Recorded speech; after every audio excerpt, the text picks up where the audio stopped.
Last month, John and I were in Turkey celebrating our 30th wedding anniversary. On one memorable day, our tour guide took us deep into a cave that was carved out more than 1,500 years ago by nomadic people who followed Christ, living in a land of those who did not. It was a stumbling, slow walk in the dark. After following the path for some time, largely guided by the sound of our leader's voice and the narrow, cold walls on either side of us, we stopped. As our eyes slowly adjusted, we saw in front of us a small room, a church, carved out of the cave centuries before. When our guide shone a slight beam from his flashlight against the walls, we were astonished by what we saw.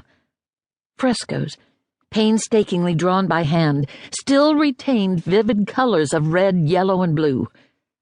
We saw sitting areas hewn out of rock, and crosses of various designs carved into the walls. Much of the stone surface was charred black from the candles the worshippers had brought with them. This was a room where the light had burned for long periods of time. This was a room that reminded the Christ followers that there was light, even in the darkest and deepest of places. I was struck by the intentional effort these people had applied to this one room.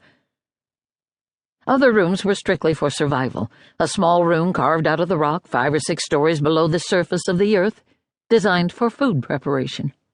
A fire pit area with an elaborate ventilation system, an area for milling grain. Other rooms were for sleeping, with multiple hallways connecting them for escape if necessary. But this room was not necessary, at least not from a physical survival perspective. Yet more effort had gone into this one area than all the others combined. None of the other rooms contained art or color or symbols. In the midst of fighting for survival, these early believers had given some of their best and most time-consuming efforts to create this space to gather and worship. This room was necessary.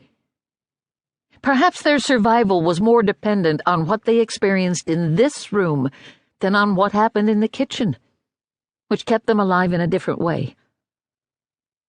Our guide explained that the church had been built here because, above ground, the faith community's journey was dark.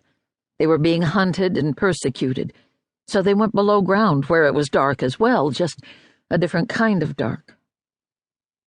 Hundreds of years later, we stood on that ground below the ground, reminded that we were not the first to stumble and see in the dark.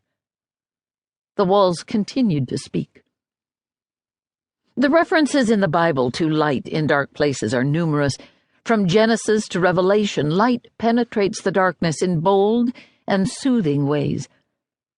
In the beginning, while the darkness hovered, God exploded the world into flourishing with "Let there be light."